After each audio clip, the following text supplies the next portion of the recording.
te olongwe la team au moment où vous travaillez dans la silence ya basti bato bali bayeba motivation nini oyo ezwaki olongwa la team parce que vous allez dans banzembe oyo oyeba bavobo ya bien oyo cheki déjà à quel moment oyo ozala komaki motivé ya koquitter la team d'Héritier Watanabe. Diego Milito, un artiste congolais qui a eu son temps et a travaillé dans l'orchestre Belé. Tony Coco a expliqué déjà moi moqué. Et le talent, c'est Dieu qui donne l'expérience. Tozoango na musala, na rosala. Et réussite, ils ont fruit, il y a misala, donc il y a travail. La musique congolaise, au-delà de tout ce qui peut se dire actuellement, tout ça, on a performance dans l'ISO. Donc je suis très fier de dire qu'il fallait dire quoi le droit. Pour ça, le droit qui était, moi, je garde ma nature à soutenir mon orchestre. Diego peut compter sur la presse, très particulièrement sur moi, dans le sens où il faut accompagner, tout pour accompagner. Mais la toute première question, ça n'a pas dit que vous avez la musique, on essaie comment on peut bêler à vous. Bamsou ba kobeta afro, bamsou ba kobeta afrobeat, bamsou kuna ba yena ba musique ebele bele. Mais yo to comprendre que bana ina, oyo za mwana ina, to même ils sont en chapeau wana to ke na ba saison. Bana ina on a comme l'impression voir une extravagance. Là là que ça bon que nga kobeta jazz, na kobeta afro blues, na kobeta nyonso et puis na suka na ça succès. Siko ekomi moment na ça la carrière na solo. L'album Phénoménal est là.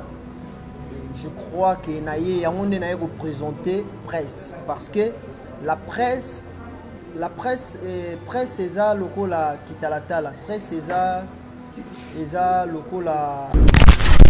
Pourquoi je suis toujours bandit pour faire mais il y a toujours ya sika. Pourquoi on a fait là parce qu'il y a des artistes belés où les lots va couper sa chanson. Au Kangamawana. Oh, le moins Héritier Watanabe on a kendi na pas faire rigola na mabanzi munayi bato bazela ki mingi ba mona parce que wa là ils sont na yeba yo peut-être ça pour na Héritier Watanabe tous la banzi mbala ti wa to beta couleur ma famille moi pas phénomène mystique bébé nanga kotanga na mikwa c'est trop gars misolanga esali kreve likolo kozanga komona yo monoko etoni maloba ezozela mais il faut eloba reviens vite mon bébé sentiment na ngai edébordé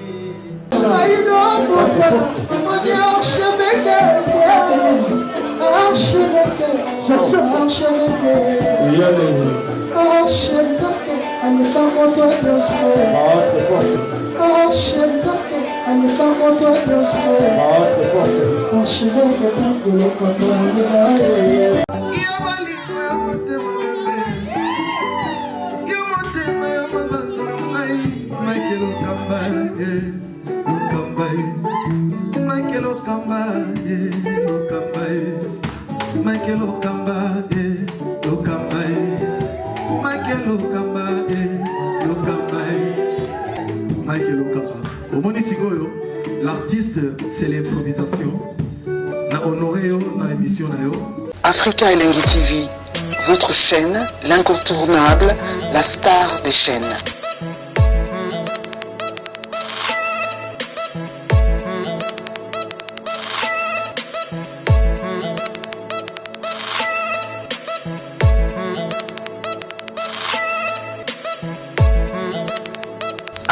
Africa Elengi TV, la magie de l'info.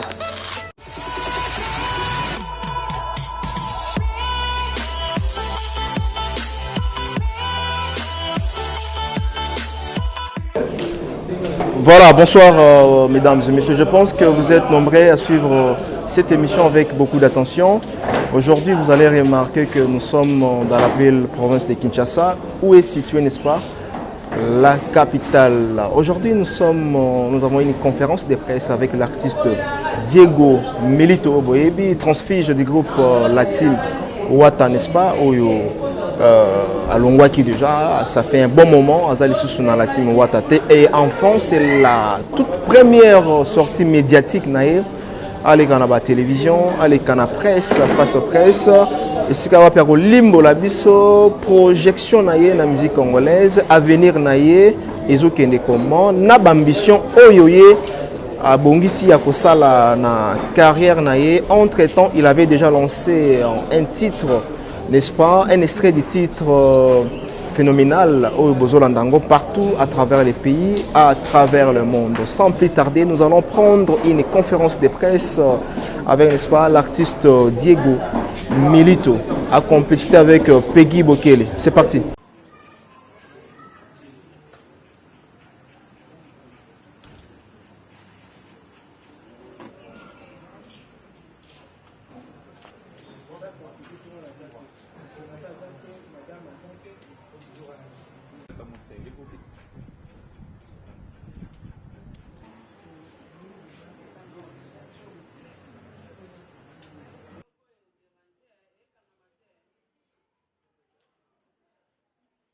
Lancé par l'artiste, et puisqu'il a une communication importante, à travers cette communication, Diego Milito pourra avoir également les questions de votre part, la presse. Nous vous remercions d'être là cet après-midi. Merci encore une fois au nom de Diego Milito.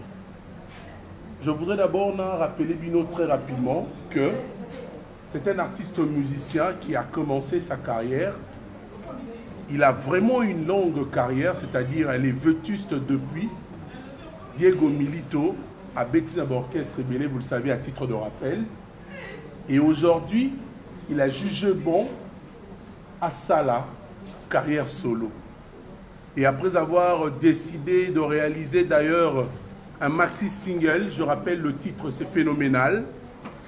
Et il veut aussi vous signaler de la presse que le single déjà, l'extrait de ce titre tiré de l'album Phénoménal est déjà sur toutes les plateformes de téléchargement. Le titre c'est Sambolé. Et nous allons découvrir ensemble, à travers également le jeu de questions-réponses, pour hésiter à mais surtout, je m'irai Keto Solo là, sur son tout premier album, une première œuvre au Yazoboa dans la carrière solo. Diego Milito est là. Parler de tout, nous pouvons bien qu'on rappelle l'orchestre Beta, oui. Et c'est les qui comme ce qu'on a dit solo, la carrière solo. Maxi single un mot phénoménal. L'artiste a eu la chance de réaliser ce maxi single en collaboration étroite avec une grande maison de production, la maison Sephirit International, qui présente cet album, l'album maxi single, je rappelle, Phénoménal. Alors, Sambolé dans la marche, un clip très bien réalisé. D'ailleurs, l'artiste a reçu beaucoup d'appels et beaucoup de messages pour nous féliciter. Il est là, il va vous parler également et vous allez poser toutes vos questions et vous aurez les réponses à vos questions. Mais pour l'instant, le maxi single est déjà sur toutes les plateformes de téléchargement pour promouvoir. Topé ça est chance, topé ça fait artiste bien. On a pouvoir na bino, makasi na bino, toko sunga Diego Milito sala, au carrière na batamaki, c'est quoi linga bimisa, biloko ye bomba maki, comme ko déranger à bimisa. Encore une fois, merci de répondre facilement à cette invitation. Bienvenue à toutes et à tous. On va donner la parole à notre artiste qui va d'abord commencer à parler et ensuite on va passer au petit jeu de questions-réponses. Mituna César Namour, Oko Tunae, Diego Milito, Malo Bezapa Inayo. Merci Tony Koko. Bonjour à tous. Bonjour. L'organe de presse, le caméraman et tout. Diego Milito, un artiste congolais qui a eu son temps et a travaillé dans l'orchestre Belé. Tony Koko a expliqué déjà moi moqué Et les talents, c'est Dieu qui donne. L'expérience, tozoango na musala, na rosala. Et réussite, ils ont la fruit, il y a misala, donc il y a travail. Et c'est ça, au moins, comment moi je comprends le monde, comment moi j'ai compris, les à comprendre, les mots qui est tambola. Et ils ont lesquels j'ai le talent au diapési et na sali moi temps ya ko exercer en haut et pas battu belé et le la zambe mutajira temps si quoi comme moment na ça la carrière na solo. L'album Phénoménal est là. Je crois que naye on est représenté presse parce que la presse est ça local la kitalata la presse est ça local la place makambu oyo za nango gogo tsa pour que batunye so bako ekoma na banda kwa batu donc il a un transport ya romema ba savoir na biso na banda ku ya batu donc yangona na ngana benga bino tout ça la moi entretien donc c'est un peu ça.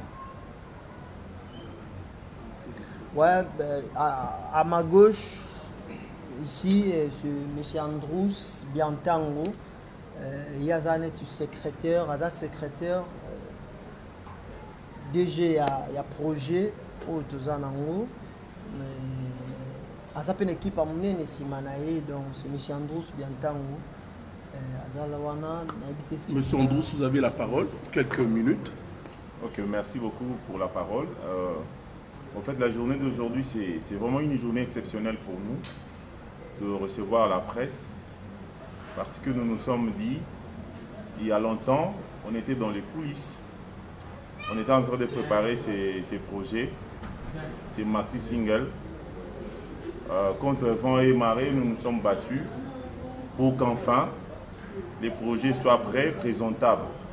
Mais au jour d'aujourd'hui, dommage parce que nous voulions déjà lancer les premiers clips, mais on a connu des petits soucis techniques liés à la maison de production.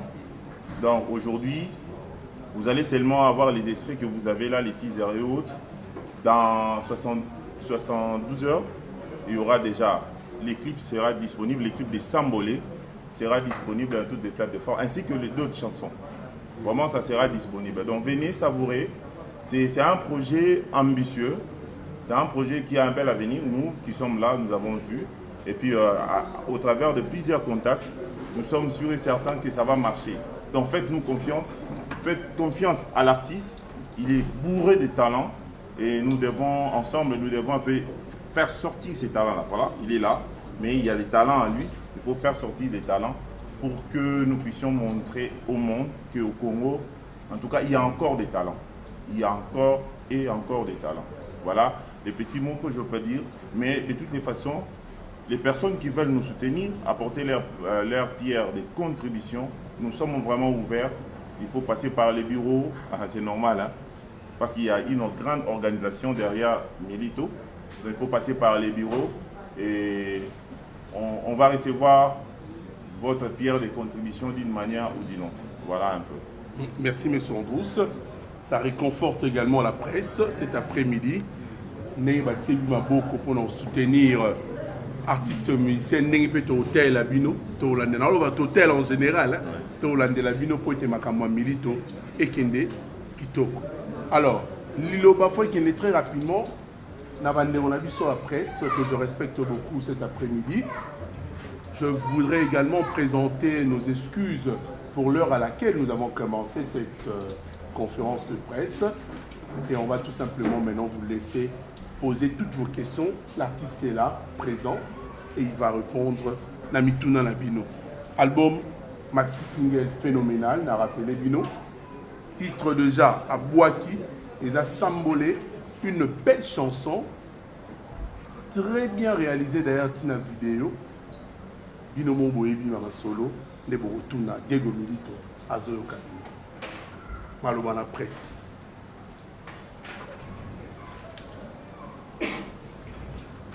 Voilà, donc merci. Et tout en pour se présenter, tu es banni dans la présentation pour la bateau Hollande.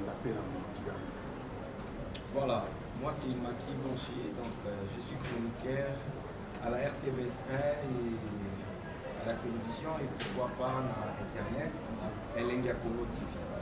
Donc, la question est par rapport au tout le monde qui dans ma salle de départ n'a pas hérité au Canada. Après ça qu'il est et puis après Mikolo, tu as comme on a ça là qui tu bien en haut, puisque tu as la visibilité acoustique.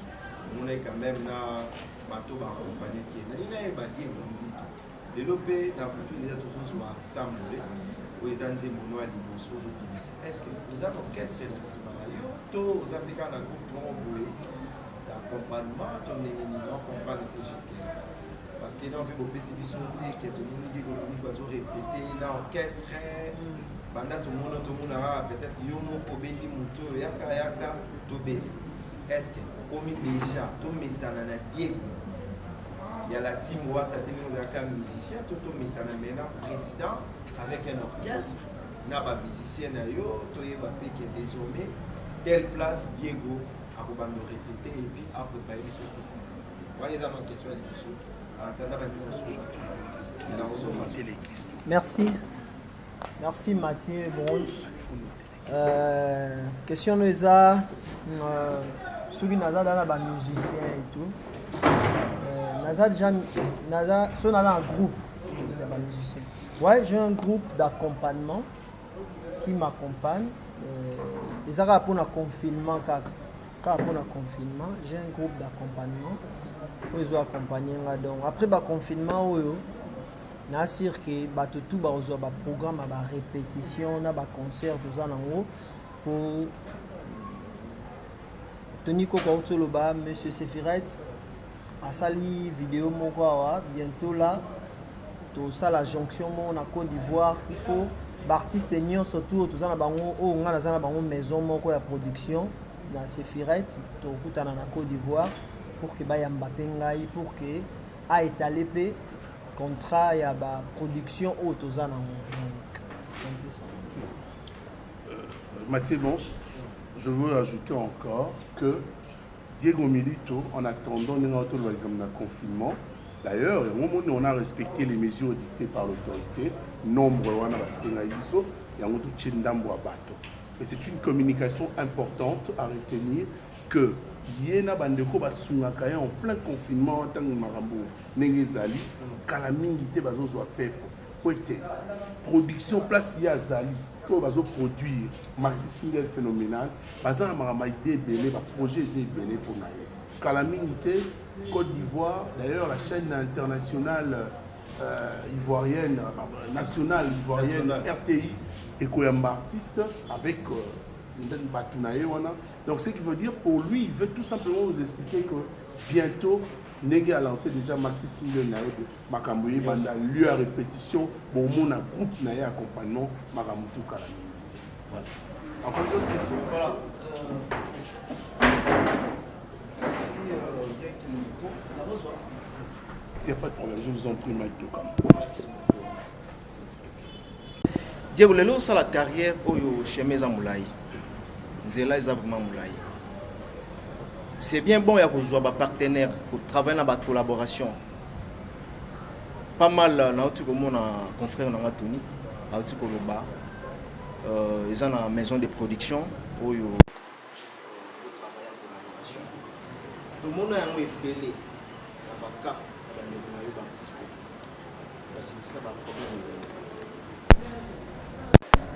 ils ont un partenaire pour Bayaka. Na début il y a bien et par après asundoli artiste tout le monde on la baka ba Gino ou le lo hasard na Paris et loko nini oyo yo ils ont garantir yo au expliquer biso la mesure nini oyo suit pour que lobby to zonga les souté que non ce moni bansembo ezobeta te so moni promotion c'est parce que pour 4 contrat na producteur qui est dans la maison. Alors cette fois-ci, nous avons même la carrière. Ou même dans la musique. Et là, on est oyo ou tu es pour que garantir. Merci. Merci. Ça ne dérange pas, pardon. Tozong est là, pour respecter le timing de la conférence de presse. Merci. Ouais, merci pour la question. Déjà, et là, on doit assurer ma mini confiance dans ma mini, ils ont un talent. Ils ont un talent pour vous amener sinon. Parce que moi, j'ai toujours dit que ma voix, c'est tout ce que j'ai. C'est ce que Dieu m'a donné, c'est tout ce que j'ai. Pour moi, c'est ça qui est plus important dans ma voix. Il y a un théâtre parce qu'il y a pas mal de producteurs. Il y a des gens aussi qui évoluent bien, mais sans producteur. Mais ils ont du talent. Et à part voir dans Bakara, grâce à Nzami, Nathan Naye, il m'a dit que vie artistique au Sala, les Amoulaï, il y a Léo et les bas. Sur Mati, il y a Nzami, sur le petit, il faut que nous ayons Nzami. Il faut travailler car à côté de ce moment.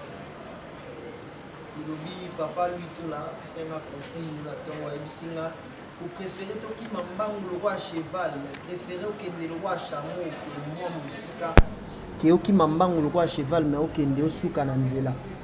Et je préfère aller loin avec mon savoir, avec les talents que j'ai avec ma voix. Et producteur, maison production, toujours travaillé dans ce Firet international déjà, à Congolais et puis à un étranger. Mais ce qui m'assure un peu, ils ont que contrat, ils ont penza. Avec le temps, tu peux étaler. C'est verbal? Tout est écrit, donc tout est calé. En fait, Nalingaïté. Moi je suis du genre un peu réservé, un peu mon Congo, malgré que je suis mon gars là. Mais le roi ma question est Zoya, Naroya pour étaler en moi. Mike, tu me permets encore d'enrichir en tant que Nazo protégé artiste T, mais en tant que modérateur. En fait, nous avons voulu ne pas brandir le contrat parce que au Yébi Masolo et Zarnamon Natsandoulé, Tobombi Marambébélé, Kalamine, vous allez voir tout ce qui a été écrit entre artistes na maison de production, je rappelle, c'est Firet International. Donc, Kalate, Ozala Suspoto, on a besoin de Batamaele pour Ozala Susma. Mais pour l'instant, on peut dire, je retiens ce qu'a dit le producteur. Une anecdote.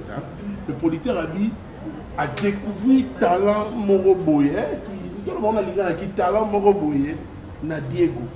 Et puis il a comparé Diego à certaines stars internationales. Commençons si tu le veux bien. Attends, Bakumba Batoussou sur le roi Maurice Kanté. Attends, tu as dit qu'on a ligne Maurice Kanté, donc c'est que Yémo déjà là-dessus n'a produit n'a eu à protéger.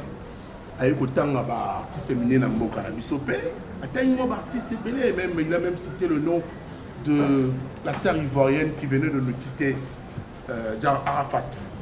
Abi Diego Azana Bastille et belé, maman ami belé.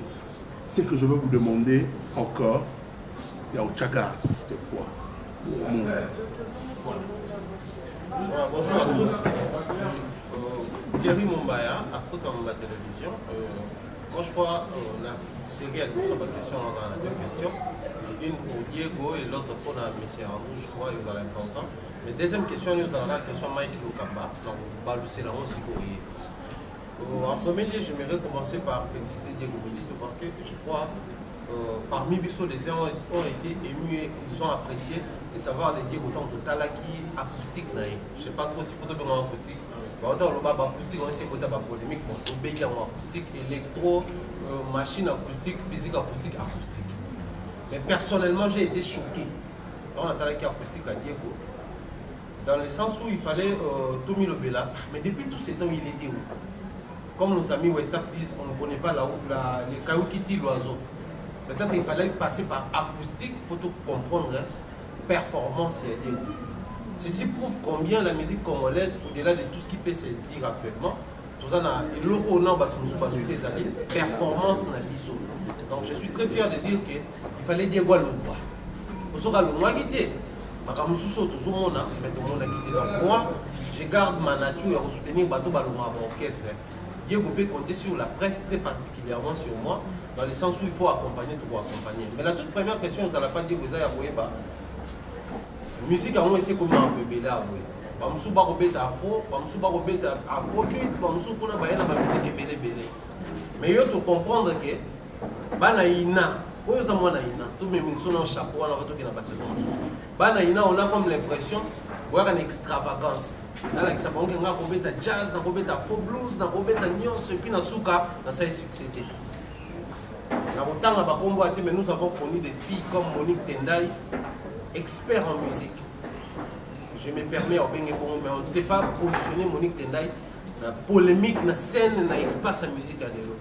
Crainte dans les Diego Milito, les lopes sabiso musique à bien, l'obio salade.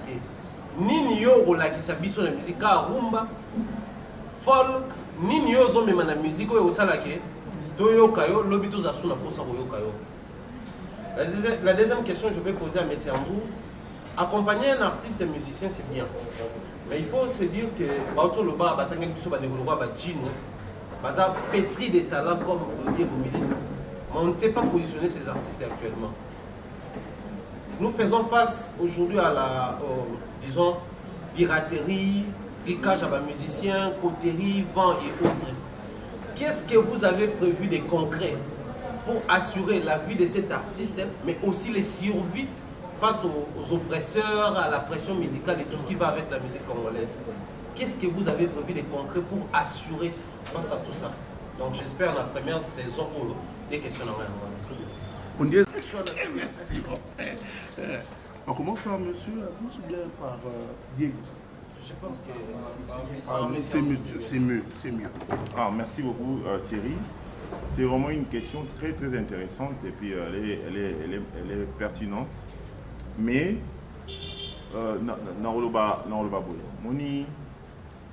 c'est vrai, Diego a une expérience musicale où Adaki Kobe n'était pas battu. En général. Les lots a sa carrière solo. Pour permettre de dévoiler la stratégie sur la conférence de presse. Non, mais tout s'assurer que vous protégez l'artiste. Tout protéger Penza. So moni, peut-être que nous avons une équipe. Il y a bateau ba maïe le mire bâtiment bazar ba prof na campus.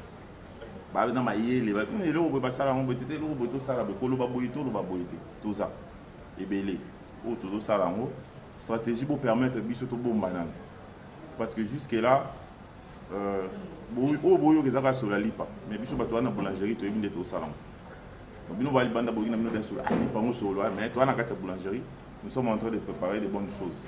Mais to dévoiler nanté parce que le mal dans l'environnement musical, suite au lobby, tout dévoiler, dans le droit de tourner film, il y a un policier. J'ai un millier de sur le dévoiler, on est passé par comme un millier parce qu'il va moins dévoiler. Donc on préfère encore garder certaines choses, mais piratage, tout. Depuis qu'on a commencé, il y a même des vidéos il y a Diego, il a déjà sur en ligne.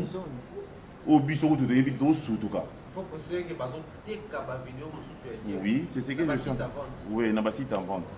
Donc, les autres qui s'habillent, bon, tous on a des rêveurs. Côté Moussoussou, ils ont manqué à gagner pour Diego, côté Moussou, la publicité. Autre fouté le bon côté. Mais, une publicité, est-ce que, puisque les autres aident Diego dans la carrière musicale, on a la boîte à Diego réfléchir dans le contexte. Mais, Torobunda, que phénoménal et booster carrière. Et booster la carrière. Et que la bêtise, bon, tu as bêtise parce qu'il y a des nuisibles. La bêtise, nous fait tourner tout autour, il y a la carrière à l'artiste. Et ça, la met la vie sauter. Mais au-delà de tout ça, je pense que vous avez suivi l'intervention en producteur lorsqu'il a parlé des talents. Nous, notre avantage, ils ont le capital, au fonds de commerce, dans l'activité, ils allient les talents de l'artiste. Si nous constatons qu'il y a seulement un petit souci par rapport au contrat, vous allez obliger de rompre. Mais lorsque nous ne constatons rien, où ils sont nuisibles par rapport à la carrière, où ils sont nuisibles dans le contrat par rapport à la carrière, nous on continue dans la logique. Donc il est protégé, soyez calme, le public, il y a Diego, nous sommes en train de réfléchir sur toutes ces choses, pourvu que l'artiste a qu'il ligoso, souci peut être arrêté. Tout le but est qu'il arrêté, tout le but peut être qu'il arrêté. Mais ce que les alliés, nous avons outillé pour nous stopper dès que nous constatons. Merci. C'était encore musique. En fait, au lobaki défaut mon boy biso bana ina tozara na ba défaut na biso wana. En fait ngasko naza mwana ina mais avant naza mwana ina nazaki musicien ya quartier ya balabala ya nduleman ya orchestre à quartier na beti na ba orchestre à quartier ya Kasavubu presque na beti na ba orchestre à quartier ya Bandal ya Gombe ya Njili. Et après on a né na otanga na ina et heureusement que ngape na repéra ba erreur na biso ya bana ina wana. Donc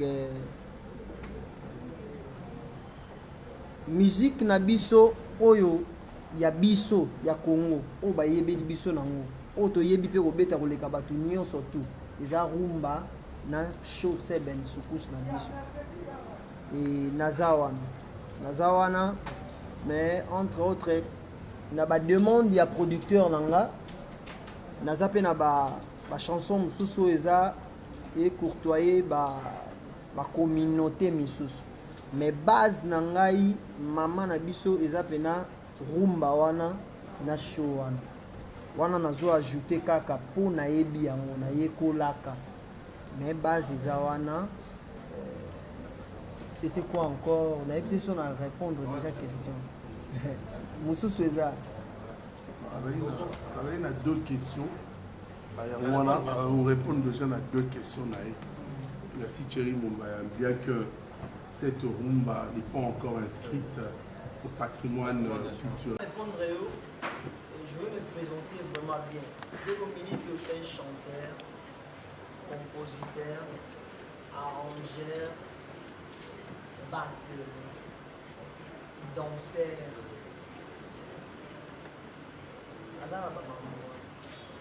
Mais baloba ke moi aza na makolo mingi na nzela moko yango natikali na champ. En fait bato bakoma banzembo baza nzembo wana sambole nakomi yango nga mo te na bamasaka eza mpe nzembo te nazozwa soki na timi wata te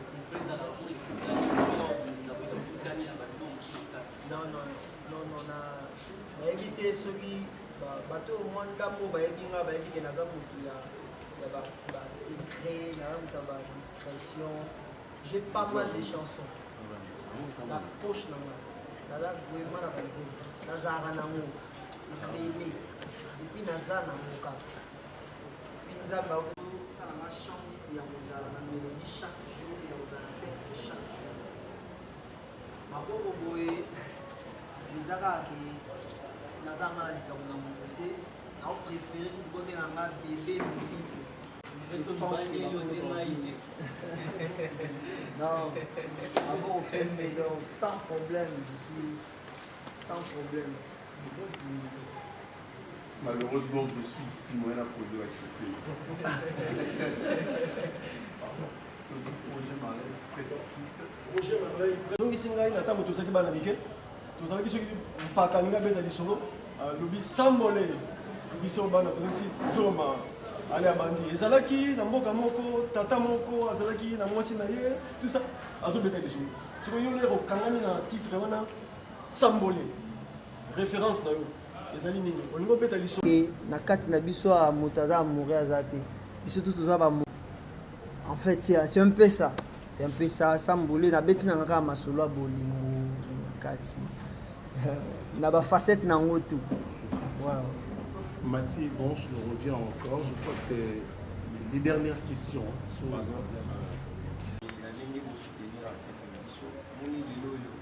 toza bagene bato biso mpe tosoutenir bango oyo toyebi bacarrière na bango ndenge ebanda na nini so eza te ke soki diego lelo alongwe te biso toza awa sans polémique sans problème d'abord félicitation et puis toencourage oyo ndenge ozosoutenir ndeko na biso mais ndenge na tuna boza na contrat ya combien de temps omona ekomi yo te nazwaki ye kaka mpona tokelele Côte d'Ivoire nde totiki ye nalingi na ye bacontrat mona ndeko na biso Diego Milito mpo nde tobima na bainternet bato ebele baotala biso Diego asigne contrat akokende Côte d'Ivoire eza pour combien de temps oyo bozwi artiste musicien na biso rien na possible donc tosala émission pourquoi so ezalaki toujours banzembo bafaire egolo mais yo tozwi ya sika mpona eka affaire egola parce que eza na baartiste ebele oyo mpe lelo bakopesa chazaki okangama wana mpo longwe mpe héritier watana de oyo nakende nao bafaire egola na ye mabanzembo na ye bato bazelaki mingi bamona parce que ngai so nayeba yo peut-être eza mpo na héritier watana tozala banzembo alatimo ata obeta mais tomonaki obimisi na kota jet set pourquoi Mathieu Bonche, merci beaucoup pour les limites. Au début, quand réalisé Moyo, l'artiste salue, fait rigoler la chair de poule, et en plus de ça, a tout nié question. Il fait rigoler la question. Ils ont nié la question Mathieu Bonche. Pour la nié Kaka, attends, enfin, il fait Atawata, les grands frères. Je rappelle que les grands frères n'est pas artiste musicien. Avec la BCB, j'avais la promesse musique à l'office. Avec l'orchestre. C'est une très bonne question. Merci. Non, dans le producteur, mais dans l'équipe. Bon, équipe, problème est. Voilà. Mais ce n'est pas rectifié. En fait, on a craint que nous avons biso dans la boulangerie. Batoué va d'aller performer ça. Mais ce qui est vrai, c'est qu'il y a un contrat. De toutes les façons, le contrat est sérieux et en a période d'essai. Alors, pour Nabiso, le quoi tu as en période d'essai, tu préfères garder la clause moussous. Tu dois éviter le combat moussous inutile et yaka. On se connaît.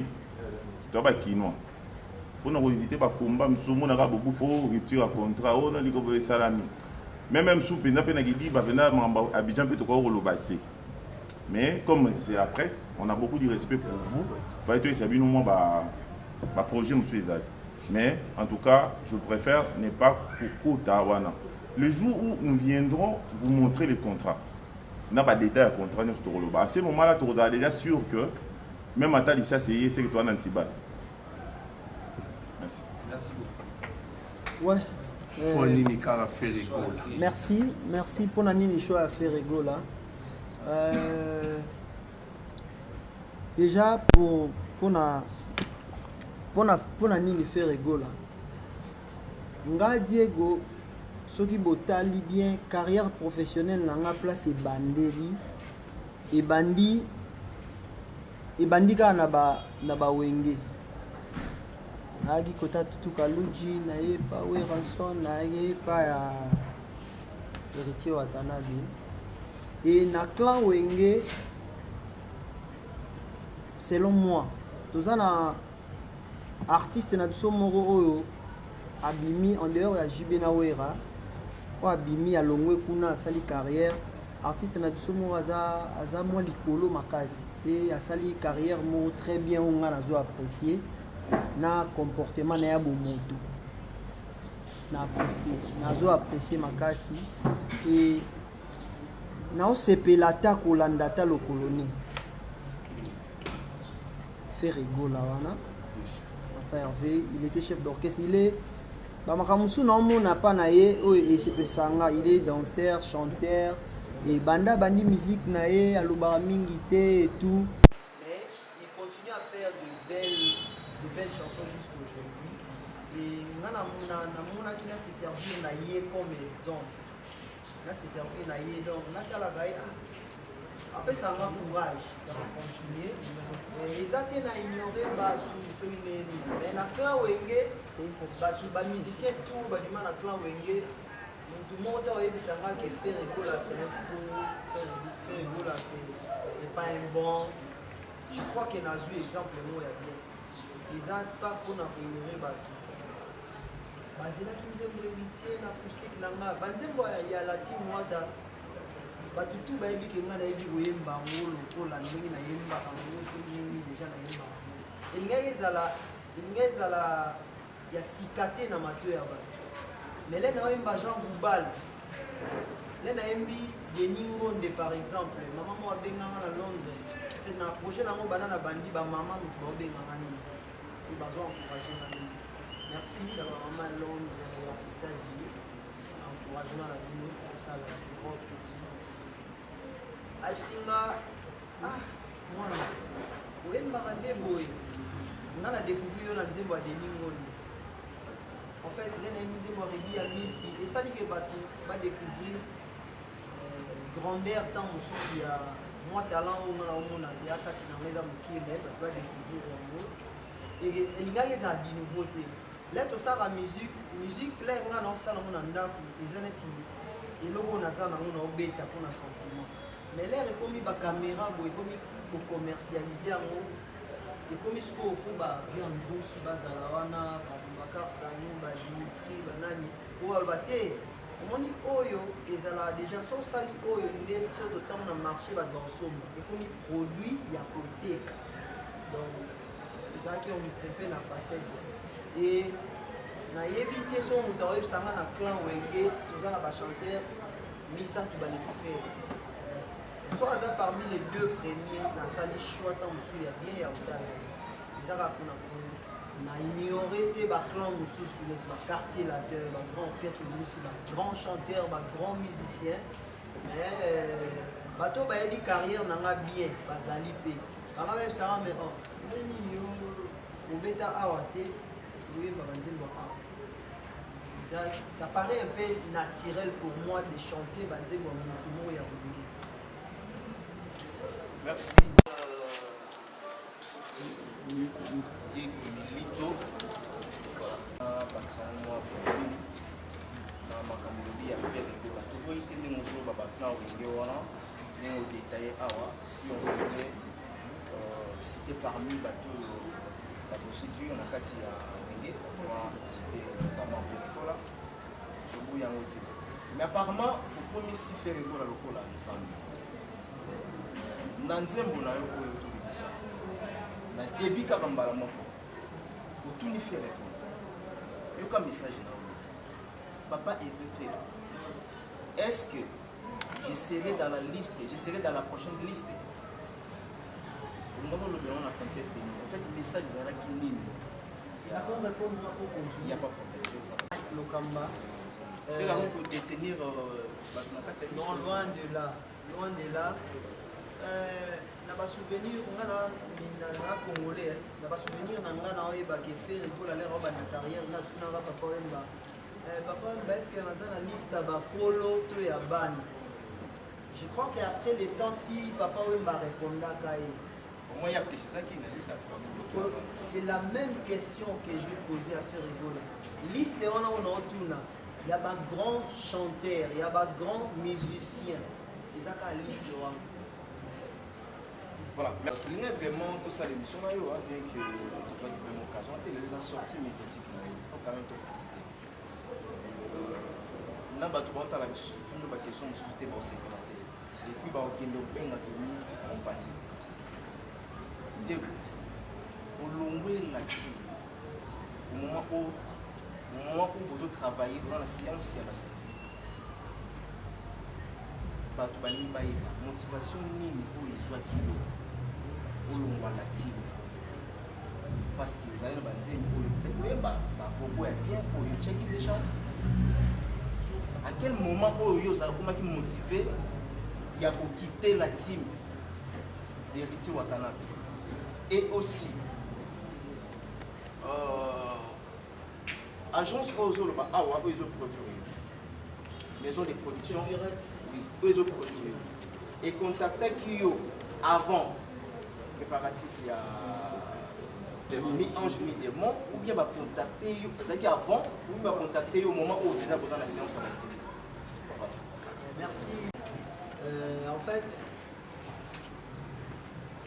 nga na hotel lobelo monde familia eza nga te nga na toni pour te na biso te moto gérant tant eza nzambe pour beaucoup de précision c'est Firet International nous te contactaki nga donc te contactaki nga te nga moto na contactaki c'est Firet International par rapport ya projet nga nazalaki nango etalisi c'est Firet basengi nga travail travail ka ya liboso na pesaki nde batangi kombo ya phénoménal amino c'est phénoménal.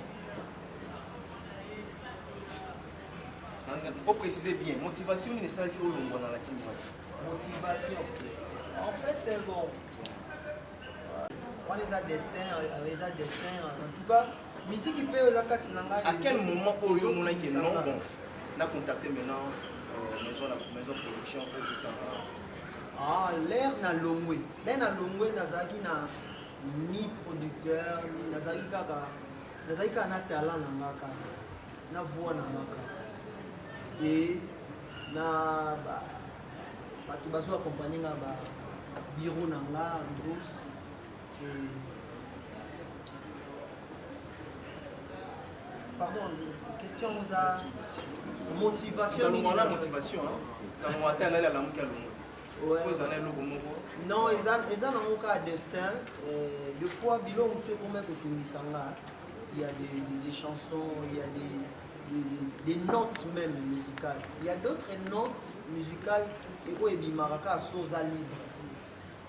Pour l'air de travailler dans la team Wata, je dois travailler dans la limite au patron nanga, au patron nanga au pesanga. Soit ils font ça à des vocales, ils font ça à des vocales. Mais il y a d'autres notes qui n'aiment sur les artistes et nous sur la note, nous sommes dérangés. Et comme on dérange au téléphone, il y a un savoir pour Yebaki. Ça fait 2 années que nous avons la montée des fois et comment on dérange et il y a un monde qui va déranger. Et talent, la motivation, la liboso, les arabes, l'expérience qu'on a acquis. Parce que quand je vois la musique, quand dès Natal la musique à Congo, Nanda Koulé avant la Naotala na TV, Naotala, Namuna place dans la carte de musique et Namuna place et tout ce que j'ai comme talent, comme expérience, c'est ça qui m'a motivé qui a tracé chez moi. Voilà, là c'est ça. Mike, il nous reste 10 minutes. Là c'est ça. Très rapidement. Pas vrai ou faux, parce que attention le bain. Vrai ou faux, Diego Milito, ceux qui veulent le la team Wata, ils ont parce que staff, il y a hérité, on a déjà, on a hérité pour non, loin. Naza là pour Naza corruptible, Naza, non, bah, corrompant, pour la salle et puis, na la corruption, donc, Naza la logique et juste, donc, Batugo, Babandé, pour coopérer, na monsieur le président là, déjà, on a fait un autre coopérer dans la donc, ils ont tout loin de là, ils ont un talent, une note musicale, on a ou des fois, on va découvrir un acoustique, et on te remet au déranger. Ah, Mike Lokamba a fait toute une interview à réaliser. Il y a encore beaucoup de questions, on l'a déjà. En tout cas, on va prendre Diego Milito aussi, il faut demander une chose. Il a invité staff au bureau, artiste, pour disponibiliser artistes, tout ça dans l'émission. Puisque tu risques, tout ça dans la question, dans la conférence, tout ça, on a des risques, oui, même pour déformer la communication, tout ça, on fait ça.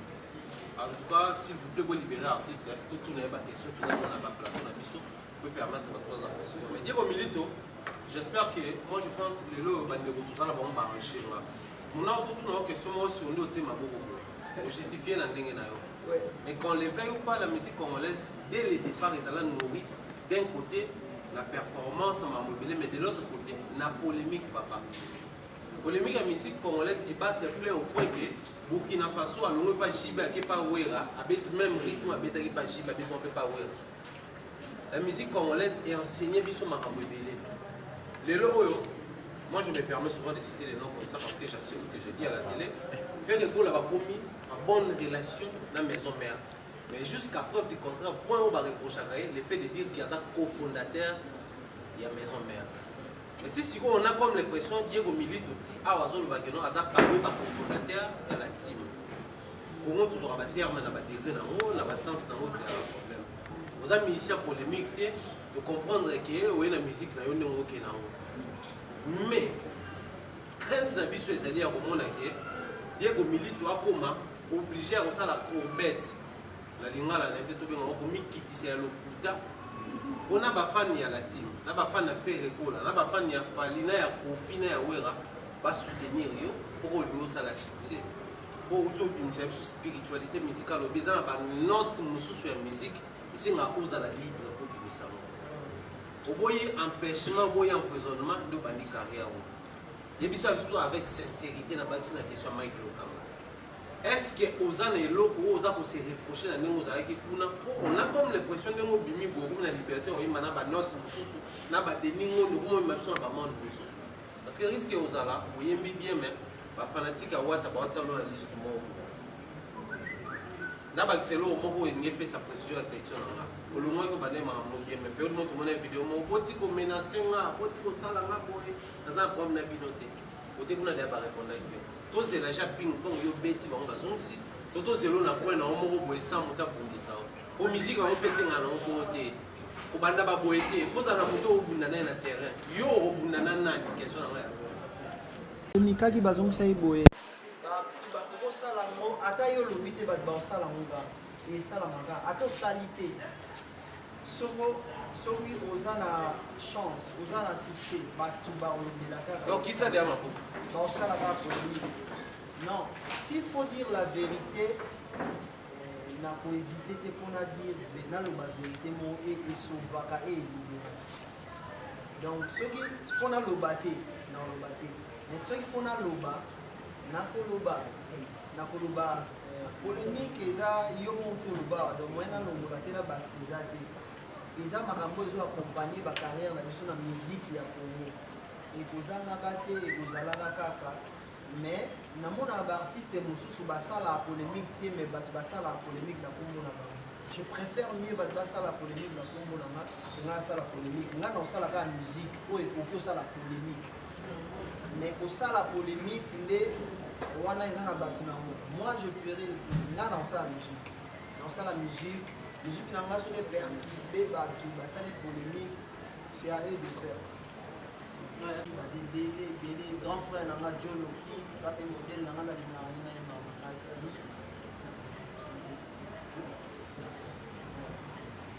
Chers amis de la presse, je pense que nous avons pris notre temps pour réaliser cette conférence de presse. Nous voulons tout simplement d'abord, au nom de la grande équipe présente ce soir, vous dire merci, parce que nous avons besoin de vous. On a un album, maxi single, excusez-moi, phénoménal. Était comme bien, mais je suis un musicien et la mboka. Alors, je rappelle que le maxi single phénoménal, mais pour l'instant, il y a le single, une chanson extraite de ce maxi single phénoménal, Tirangokuna Sambolé. Donner le genre au Balina, dans Bayoka.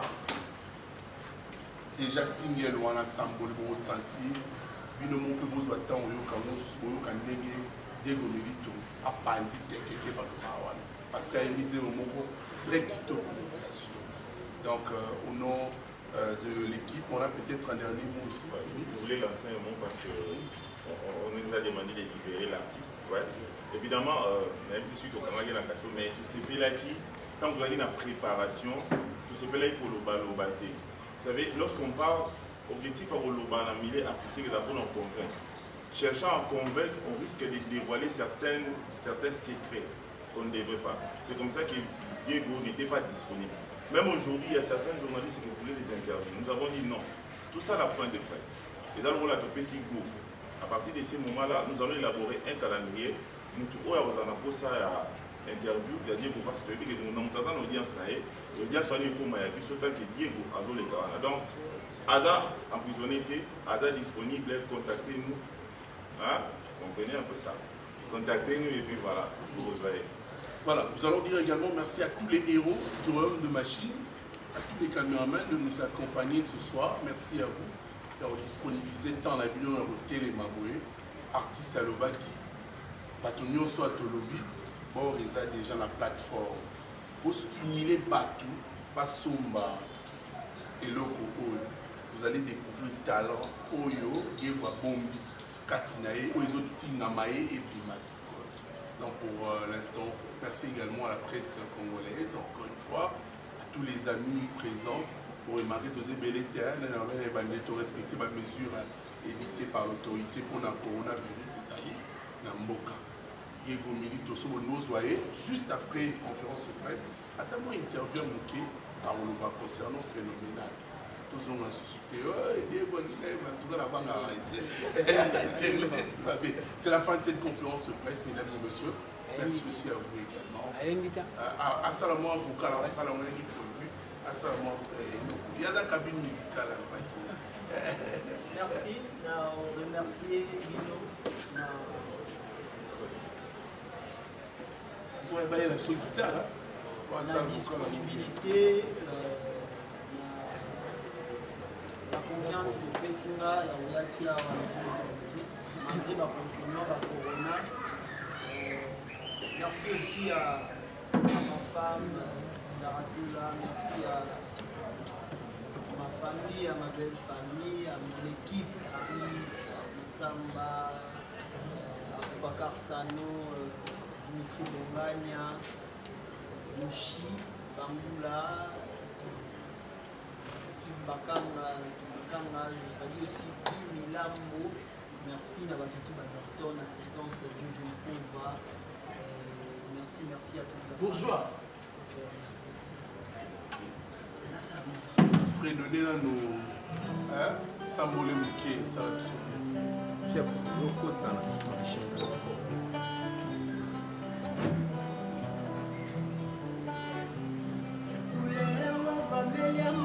Phénomène mystique, bébé nanga kotanga na mikuwa na setroga na bolingo miso nanga esali kreve likolo kozanga komona yo monoko etoni maloba ezozela me ifo eloba revien vite mon bébé sentiment nanga edéborde otrikapula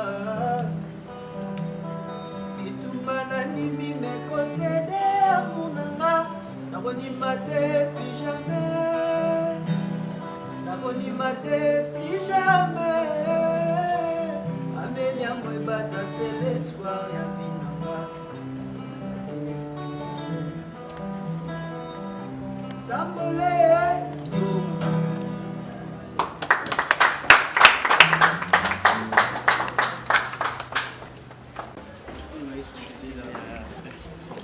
Les restes, comme on a dit, l'aubière. Voilà, tout est bien, qui finit bien. Nous sommes arrivés à la fin de cet entretien avec l'artiste Diego Milito. C'est déjà la fin de cette émission, je dirais. Et merci infiniment à toutes ces personnes qui nous ont suivis du début jusqu'à la fin. Je dis merci à Willy Mouchen, le véritable code d'Amboka. Un peu partout. Et sans oublier encore une fois, nous allons repartir du côté de Londres pour penser à Jojo. À France, à Jojo Ngonda, la terre avantageuse. À Londres, il y a Gauthier Mascotte, l'ingénieur de banque. Merci. Et les cas vraiment bien. Bon, moi, préoccupation. Bametuna Oyo Mutindela Biso est commis. L'artiste est quand même voulu s'exprimer face à la presse pour azo penser la musique congolaise. Mais la question c'est tu revoyez un de ces 4 matins, tu as un artiste tant soit peu tout naïe la question surtout au Tozanango abondamment. C'est parti. Play.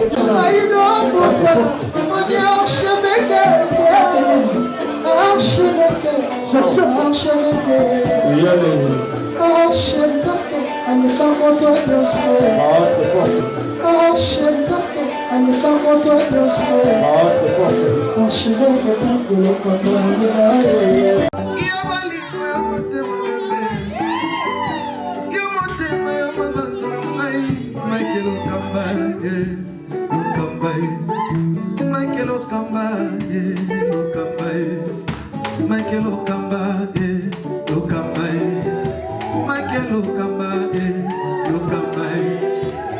Mike Lokapa. Au Monitigoyo, l'artiste, c'est l'improvisation. Na honoré dans l'émission. Africa Elengi TV, votre chaîne, l'incontournable, la star des chaînes.